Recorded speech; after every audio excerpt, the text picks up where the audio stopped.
hopefully next year in my birthday, we are celebrating with my parents.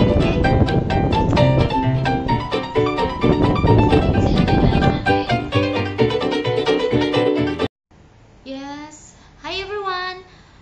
Gusto ko lang pong magpapasalamat sa mga 600 subscriber ko.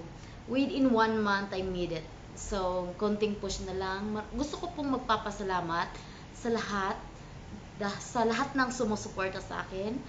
Hindi ko na dapat isa-isahin pa kasi sobrang dami, 600, and especially I can't memorize kasi mahina tayo ngayon eh. Pero isa lang ang pinapasalamat ko sa aking pamilya na laging sumusuporta at laging nanonood ng pelikula ko.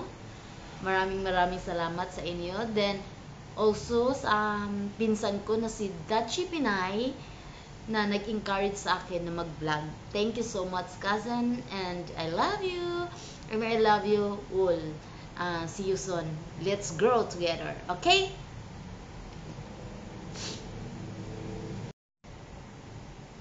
Naisip ko tong na mag-vlog kasi hilig ko talagang mag-travel. Then I want to explore everywhere.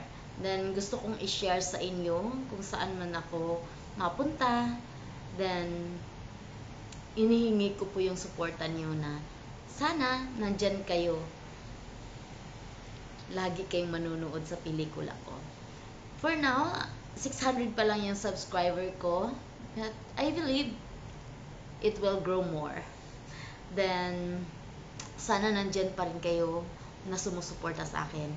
Then don't worry, nandito din ako para sa inyo.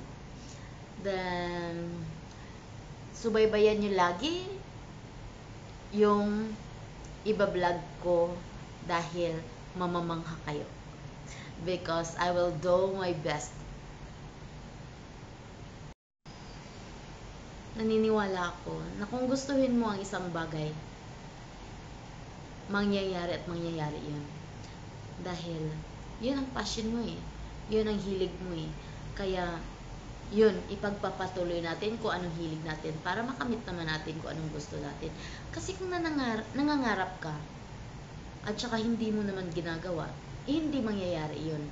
So, here we are. Tutuparin ko paunti-unti yung pangarap ko dahil ito yung hilig ko. So, sana nandyan kayo, yung mga family ko, yung relatives ko. Sana subaybayan nyo yung pag-grow ko dahil hindi ko rin to mararating eh kung wala din kayo. So sana suportaan nyo ako. Alam nyo guys, isi-share ko lang sa inyo sa mga based on sa experience ko.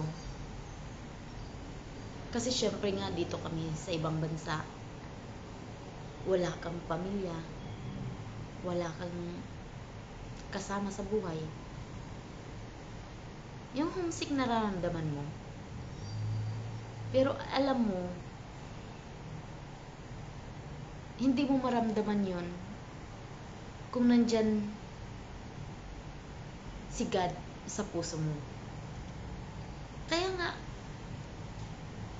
kahit malayo man ako sa pamilya ko, feeling ko nasa malapit lang sila sa akin.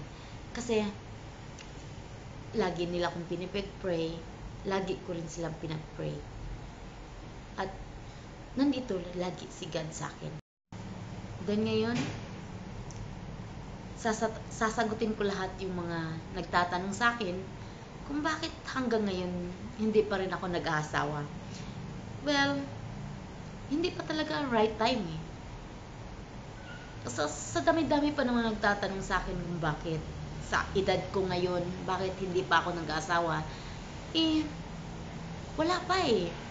Wala pang binigay sa akin si God. Pero naniniwala ako na there is yung the right time.